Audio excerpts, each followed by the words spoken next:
علیکم جناب ولی. من شهروند تاجیکستان. من فریب کردن گفتن لوگانسک استرویکا کرده میری برامش بردن 4 روز خوابیدن. من 4 روز پس کورسک اوبلاست بردن 11 روز پس جنگ رو رویم کردن. من 5 minut جنگ ده زخمی شدم. این مروجیت یک توجیکی 35 ساله اسیر افتاده به رهبر توجیکستان امامعلی رحمان است که برای رهاییش از اسارت کمک می‌خواهد. نوار تقریبا نیم ساعته مذکور هفته جوری به دست رادیو آزادی رسید و معلوم نیست تحت چه شرایطی ثبت شده است. این زاده توجیکستان در اسارت هم غم اویلش را می‌خورد و از آن نگران است که همسر و 4 فرزندش را از خانه اجاره در یکی از شهرهای روسیه بیرون می‌کنند. 4 فرزندم در ریزانسک اوبلاست. ای خانه سرش کردیستم. زن ما پگه خانه سرش میکردیم. صاحب خانه را فروخته. اگر یگان امکانیت چی باشه ما را اینجا بگیریم. من شهروندای توجیکستان. من سلام بینندگان عزیز. شخصی در نوار بوده ادعا دارد که چندین سال است در شهر ریزان زندگی و در ساحه سودا کار میکرد، اما در این اواخر کارش را از دست داد. یکی از شناسهایش گفته است که در ساختمان‌های ولایتی اشغال شده لوهانسک میتواند روزی 8000 روبل کار کند. سفر به آنجا توسط کمیسریات حربی صورت گرفته است. متاسفانه از اطلاعی که رادیو آزادی دریافت نمود، واقعا همسر و فرزندان این شهروند تاجیکستان از خانه بیرون کرده شدند و منتظر بازگشت به وطن هستند. رادیو آزادی نوار مراجعت این تاجیک اسیر افتاده را در اختیار وزارت کارهای خارجه تاجیکستان گذاشته و منتظر واکنش رسمی این کشور است. اخیراً در چند حالت حکومت تاجیکستان به مهاجران بازداشت شده کمک کرده است تا به وطن برگردانیده شوند. تقریبا در 3 سال اخیر صدها شهروند تاجیکستان که برخی همزمان شناسنامه روسیه دارند با راه‌های گوناگون به جنگ ضد اوکراین برده شدند. چند اختیاری، دیگران مجبوری با وعده گرفتن پول و شناسنامه یا رهایی از زندان‌های روسیه. تعداد دقیق زادگان یا شهروندان تاجیکستان که به جنگ اوکراین جلب شدند معلوم نیست. تنها اسمی بیش از 100 نفر آنها بعد از فوت یا در اسارت در اوکراین رسانه‌ای گردیده است. برخی از رسانه‌های روسیه از دفن شدن ده‌ها مهاجر در قبرستان‌های دست جمعانه روسیه خبر دادند که ممکن است در بین آنها شهروندان یا زادگان تاجیکستان هم بودند. نهادهای دولتی روسیه شکار مهاجران و فرستادن آنها به جنگ اوکراین را سرمشق کار خود قرار دادند. ماه گذشته در این باره رئیس کمیته تفتیشاتی روسیه الکساندر باستریکین با تمسخر و خوشحالی معلومات داده بود. ما الکی بیش از 30,000 چنین شخص را که شهروندی گرفته و خواهشی در قید حربی گذاشتن را نداشتند شکار کردیم. آنها را نامنویس کردیم و حدود 10,000 نفرشان را به منطقه عملیات مخصوص نظامی فرستادیم. به ما میگویند که در آنجا آنها برایمان چی در کارند؟ کندن خندق یا تحکیم بخشیدن. برای این واقعاً بازوان کاری لازمند. آنها امروز صف واحدهای کمک رسان را به جبهه پر میکنند. همین هفته در ولایت ورونیژ یک زاده 45 ساله تاجیکستان را برای در کمیسریات حربی ثبت نام نشدن از شهروندی روسیه محروم کردند. سرریاست وزارت کارهای داخلی در ولایت خبر داد که حالا او برای در این کشور بودنش اساسی قانونی ندارد و باید روسیه را ترک کند. ولی باید گفت مسئله تنها با منع شهروندی انجام نمی‌یابد. ماهای آخر شکایت زندانیان از آسیای مرکزی درباره افزایش گرفتن بدرفتاری نسبت آنها در مؤسسه‌های اصلاحی این کشور و دعوت‌های به تکراری رفتن به جنگ اوکراین بر عوض آزادی و شهروندی افزوده است. طاقت فرسا شدن شرایط زندان‌ها و رفتار در نسبت محبوسان از آسیای مرکزی را یک مصاحب ما که در مؤسسه اصلاحی نظامش سخت روسیه ادای جزا می‌کند نیز تصدیق نمود. ملت‌گرایی می‌کنند. مسلمان‌ها را میگن بسیار محکم میکنن. در تورما میگن در زندان با زندانچه مایده تفقیق‌گاه جریموی میگن مسلمان‌ها را میگن محکم میکنن. به هیچی به گناه فرقش نیست. محکم میکنن. مدت‌های طولانی 15 سوتکه تمام میشد جواب نمیتن با 15 سوتکی دیگر میتن جواب تمام نشد با 15 دیگر میتن. هر چی بهانه که خواب کردی، zapravka نکردی، این نکردی، بی‌عدالتی هستیم. همین حالت‌ها را شهروندان خودشان هم میکنن. اگر محکم کردین باشن و ها رو محکم نمیکنن، فقط شهروندان خارجی مثلا مسلمان‌ها رو در بلا موندگی. به فکر شما چرا این طور رفتار میکنند؟ کاغذ آوردن که این کاغذ به مقصد ما اینام تو تیار کردیم امضا کن. کاغذ نگاه میکنید مقصد در آنجا نوشته گشه با زبان روسی نوشته شده که مقصد به وطنم برگشتن نمیخواهم، شرط و شرایط در فدراسیون روسیه خوب است، همینجا ادای جزا کردن میخواهم، من به وطنم برگشتن نمیخواهم. در تاجیکستان مقصد شرط و شرایطش وزنین است گفته، همیشه کاغذ سیاه کرده اینو ما امضا کردیم، امضا نکنیدم خودشون میکنن امضا میکنن تمام. یکی ما رفتن میخوایم بخیر، برای چی ما این نمیپرسن؟ شنیدیم که فشار بالای مهاجران محبوس باعث خودکشی چندین نفر هم شده است. هست همین خیلی حالتو هست، حالتوی که مقصد همین جنگ رفتن هم یک خودکشی است. امور تازه محبوسان توجیکی که در زندانهای روسیه نگهداری میشوند دسترس نیست. نمایندگی تاجیکستان در روسیه هم از ارائه این امور خودداری میکنند. بر اساس معلومات رسمی تا 2 سال پیش بیش از 10,000 توجیک در بازداشتگاه و زندانهای روسیه نگهداری میشدند. با گفته مصاحبه ما در زندان آنها تقریبا 600 نفر آزادگان آسیای مرکزی تشکیل داده بیش از نصفش توجیکان میباشند.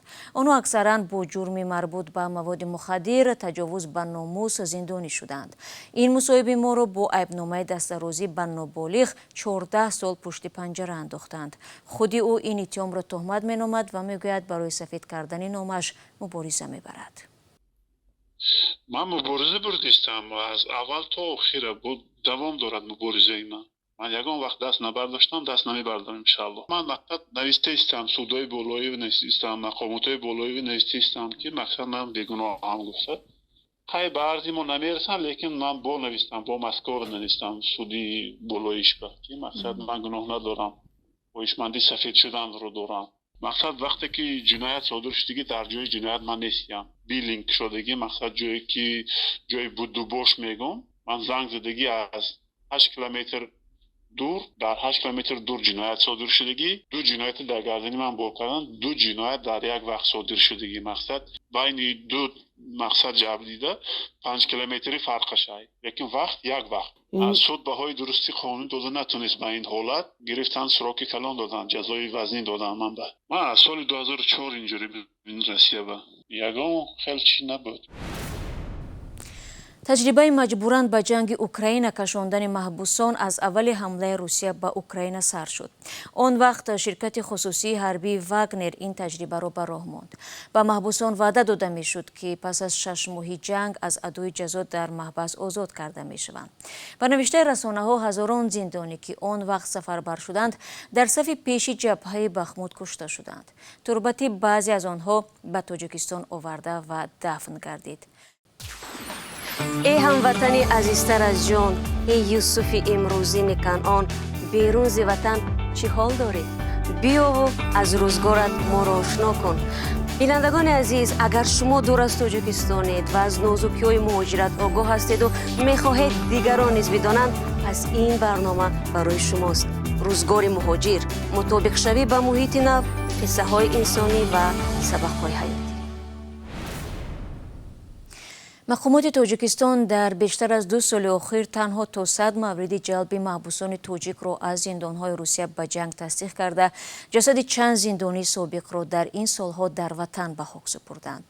حکومت تاجیکستان شرکت شهروندان خود را در جنگ کشور سوم جنایت اعلان نموده است، ولی درباره اشتراک آنها در جنگ ضد اوکراین پرونده باز نکردند.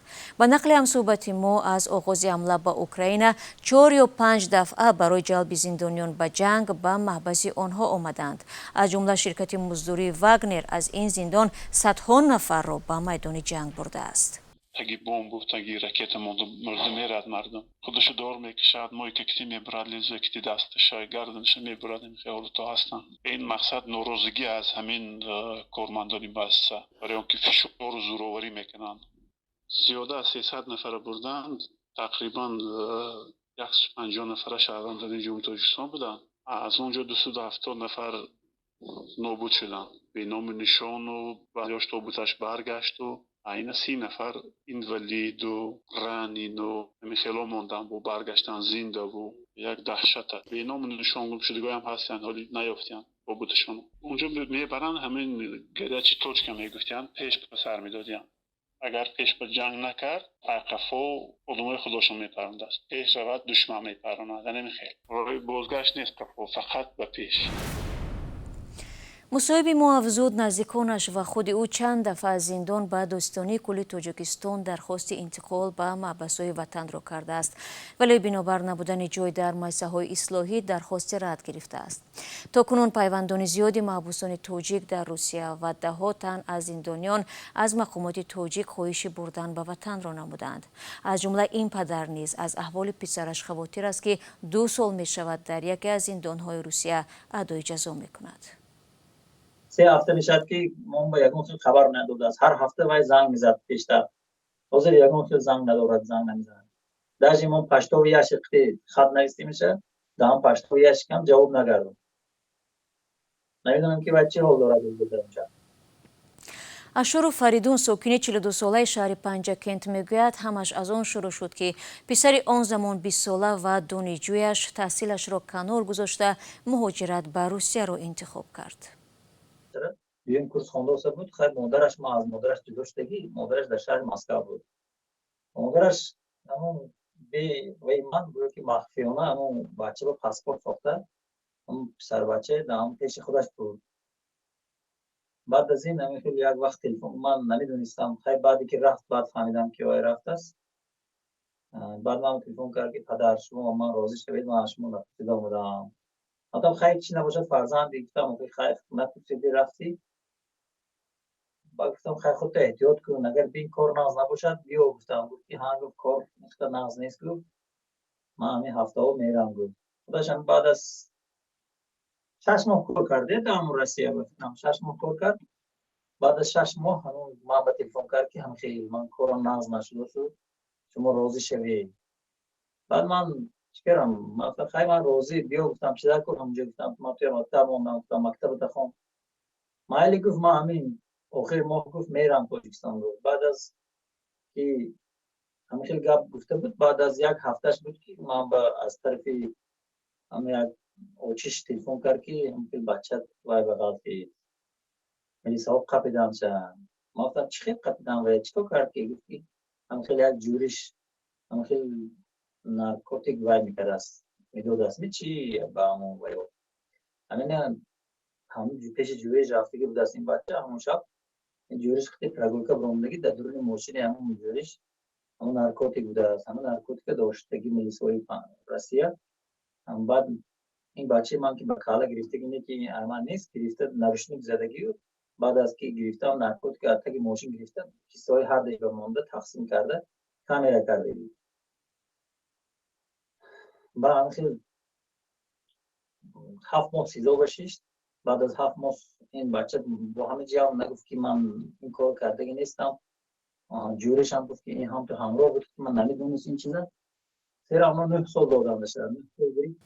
پس گناه پسر شما چیست؟ چرا او را هم بازداشت نمودند؟